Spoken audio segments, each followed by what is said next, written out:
Film berlatar belakang di Filipina. Malam hari, terlihat seseorang yang lari-lari dengan tubuhnya yang bersimbah darah. Orang tersebut dikejar-kejar oleh 3 orang lainnya. Sampai ketemu polisi pun mereka tidak takut.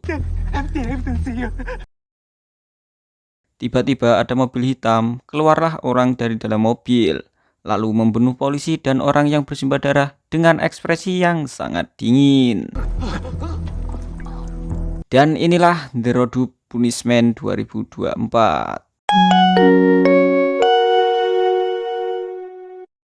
Pagi hari, terlihat 2 orang kurir narkoba yang lagi enak-enak beraksi malah keringkus oleh intel yang lagi menyamar. Singkat cerita, ketemulah markas para pengedar. Ketika penyergapan, para pengedar sudah mengantisipasi dengan melapisi pintu menggunakan jeruji besi. Namun tidak butuh waktu lama oleh salah satu polisi yang bernama Pak Ma Dengsok untuk mencabut jeruji besi itu. Kemudian diberantaslah mereka.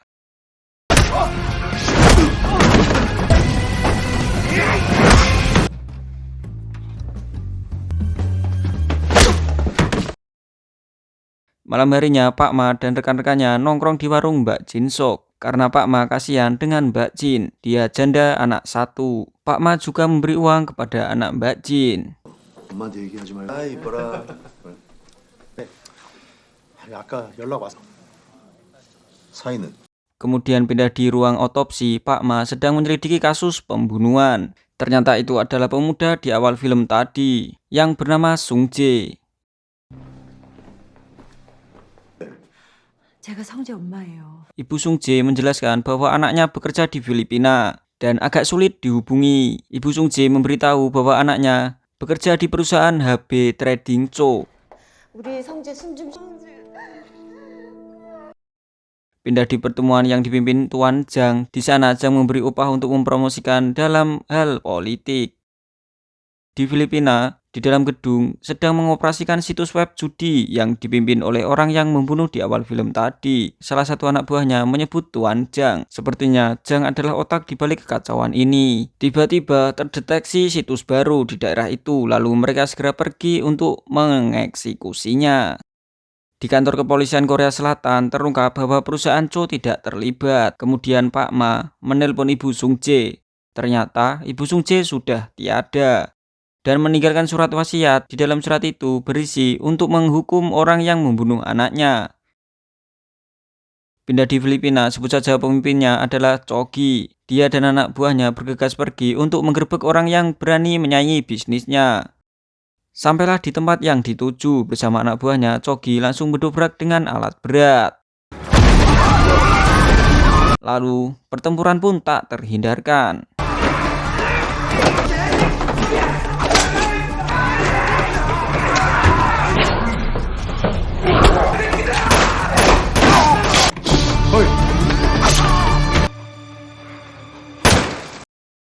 Pak Ma diberitahu para anak buahnya untuk mencari seorang cyber agar mempermudah penyelidikan. Lalu Pak Ma menyampaikan ke komandannya. 실적이 될 만한 걸 가지고 와. 무슨 갑잖아. 그리고 형사가 그러니까 우리 사이버 애들 2명만 붙여가지고. Terlihat Chogi yang sudah selesai membereskan ancaman bisnisnya, lalu menelpon Jang untuk meminta bagiannya. Namun Jang sangat bulat. Datanglah 2 orang anggota baru yang bernama Soji dan Namsu, seorang ahli digital dan pemrograman. Tak lama dari itu, mereka sudah menemukan situs webnya yang bernama Casino Emperor. Untuk bisa masuk ke web itu, harus ada undangan dari yang bersangkutan. Pak Ma pun pergi untuk mencari orang yang paham tentang perjudian. Di sebuah bar ada 2 orang pemimpin, sebut saja Ocol dan Icil. Mereka bertengkar merebutkan wilayah bisnisnya. Tiba-tiba rombongan Pak Ma datang dan langsung melerai mereka. 애들은 저기 신입이에요. 그래서 형님을 몰라. 야, 얘네 합의해. 예, 사고 냈지만 사장. Tak lupa, Pak Ma bertanya tentang orang yang ahli perjudian. Di tempat daur ulang ada seseorang berambut gondrong bernama Seong. Kemudian Chogi datang ke sana dan mengatakan jangan mengirim uang ke Jang. Lalu Chogi menelpon Jang yang lagi bertemu sama seseorang yang bernama Kwon. Chogi meminta bagiannya namun Jang tetap bulat. 오케이 내가 먼저 끌었어 이 개새끼. Kemudian Chogi ingin pergi ke Korea menemui Jang. Jang pun pamit pergi ke Kwon lalu mengajak kerjasama untuk mengurus bisnisnya. Pada jam istirahat, Pak Ma menelpon Icil dan Ocol. Mereka berdua memberitahu Pak Ma, orang yang dicari Pak Ma sudah ada. Pak Ma kemudian bergegas menemuinya dan mengajaknya ke markas, sebut saja Tresno. Di markas, Tresno memberitahu salah satu orang yang bisa membantu mereka masuk ke situs kasino Emperor. 내 이름이랑 전화번호만 다르지. 응? 삼성동. Kemudian Mbak Sungji dan Mas Tresno menyamar untuk memancing seseorang tersebut keluar di sebuah bar. Dengan bermain salah satu arena perjudian, Tresno merasa tidak puas. 인생 한 방이야. 뭐? 아, 그치. Lalu ketika Tresno dan Sungji memesan minum, orang tersebut terpancing lalu membawa mereka pergi ke ruangannya. Sebut saja orang itu maklar. Maklar menunjukkan situs web Kasino Emperor dan mengasih tahu cara mainnya. Namun Tresno keceplosan mengucapkan detektif. Akhirnya inilah yang terjadi. Tetapi maklar berhasil diamankan. Kemudian maklar mengungkap dia hanya diperintah oleh seseorang yang bernama Seong yang tadi berambut gondrong. Pagi hari di bandara, Chogi dan anak buahnya sudah di Korea Selatan. Lalu terlihat Pak Ma mengikuti seseorang yang baru datang dari Filipina. Dia adalah Seong. Pak Ma dan kawan-kawan mengikutinya sampai ke toko baju dan menangkapnya di sana.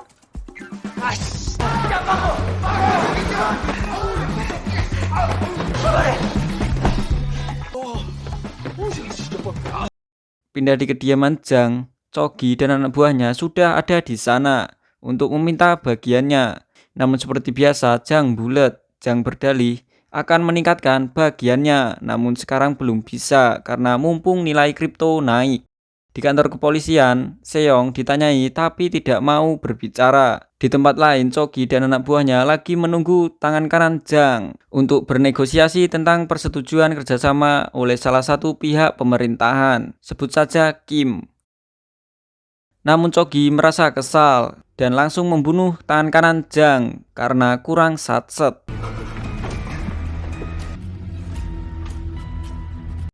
Kemudian Chogi memberikan surat itu ke Kim. Setelah itu, Chogi menelpon Jang memberitahu tangan kanannya dia bunuh. Jang terlihat santai dan mengkhawatirkan kalau Seong buka mulut di kepolisian. Keesokannya, Chogi melancarkan aksinya dengan memesan GoFood dialamatkan ke kantor polisi agar terjadi kekacauan. Lalu, dengan mudah menyusup dan membunuh Seong. Setelah membunuh, Chogi pergi begitu saja.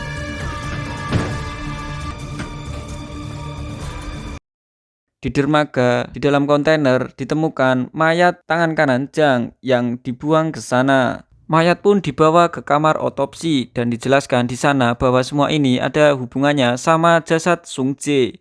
Saat Chogi nongkrong, dia mendengar berita itu. Chogi langsung menelpon Jang. Chogi menanyakan kenapa kok sampai masuk berita.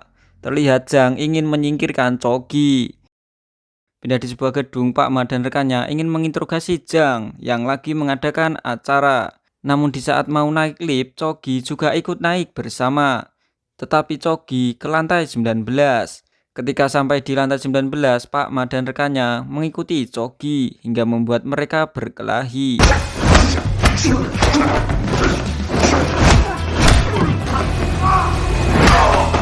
Di pertarungan Chogi dan rekannya Pak Ma, tiba-tiba ada OB muncul, lalu dijadikan sandera sama Chogi. Untuk meloloskan diri meninggalkan satu temannya yang pingsan. Di kantor kepolisian, Pak Ma menginterogasi anak buah Chogi yang tertangkap. Pak Ma menginterogasinya secara brutal karena tidak mau berbicara. Pak Ma diberitahu timnya dalam dibalik kasino ini adalah Jang dan juga mengetahui identitas Chogi sama anak buahnya. Tiba-tiba Pak Ma dan Kapten dipanggil atasannya, sebut saja Sam. Di sana Pak Ma dan Kapten disuruh berhenti mengungkap kasus ini karena kurang satset menurut Sam. 이미 한국 뜬 거 아니야? 안 돼. 야, 나. Pak Ma kemudian terlihat sangat galau lalu nongkrong di warung Mbak Jin sambil melihat surat wasiat dari Ibu Sung Jae. Tak lama rekan-rekannya datang. Kemudian mereka pulang bareng. Di tengah jalan ada orang yang ribut tanpa banyak bacot. Pak Ma membantai mereka.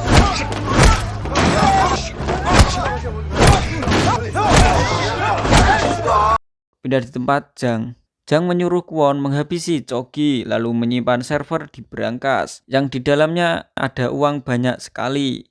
Terlihat Chogi dan anak buahnya lagi nonton berita. Sang anak buah meminta untuk pulang namun Chogi belum mau pulang sebelum mereka menang. Tiba-tiba lampu padam. Ternyata itu ulah Kwon dan antek-anteknya. Namun dengan tenang Chogi dan tangan kanannya membantai mereka tanpa ampun.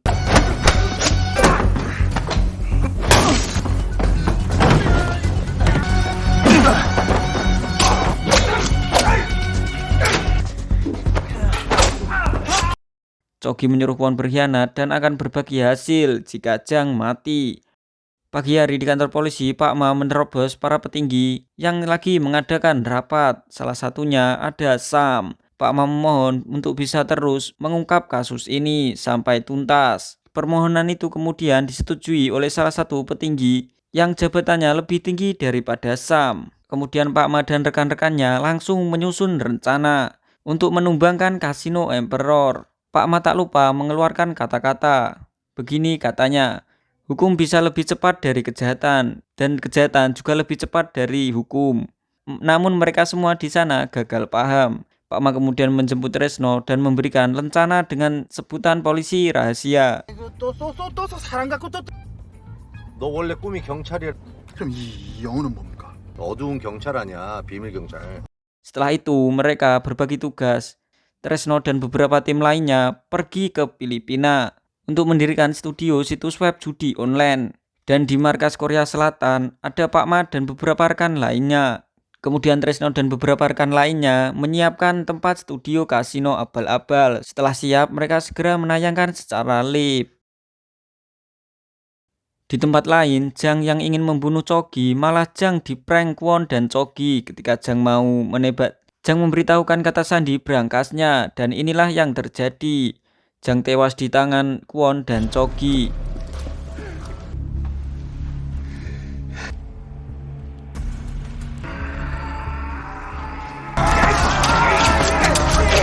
Di markas Kasino Emperor terdeteksi situs yang dibuat tim Pak Ma. Mereka terpancing dan langsung bergegas memberantasnya.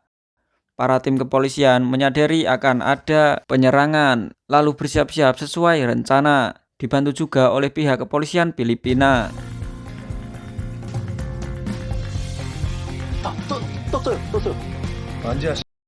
Di saat mereka sudah sampai, para kepolisian mengepung mereka hingga tawuran tak terhindarkan. Salah satu anggota Emperor menemukan wanita yang disewa untuk lip, lalu menyandranya.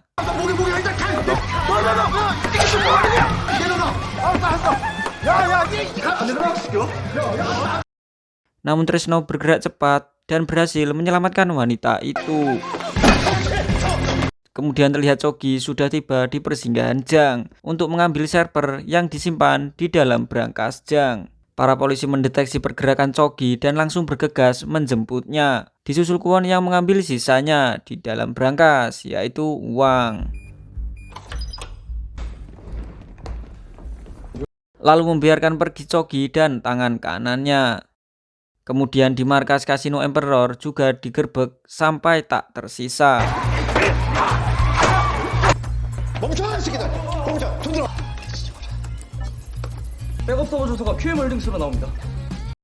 Apesnya Kwon dan para anak buahnya belum beres, malah datang Pak Ma dan timnya, lalu meringkus Kwon bersama anak buahnya.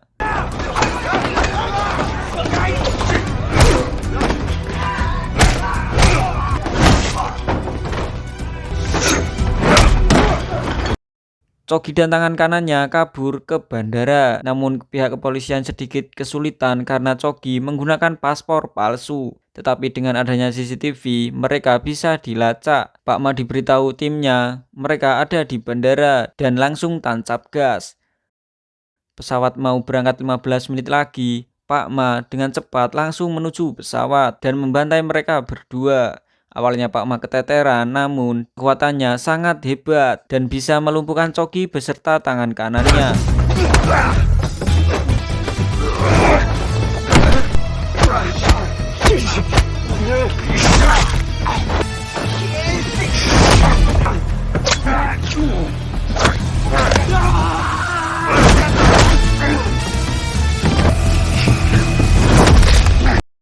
Pak Ma dan rekan-rekannya berhasil menyelesaikan misi. Meski ada beberapa halangannya, film diakhiri dengan Tresno yang diprank Pak Ma mengenai rencananya.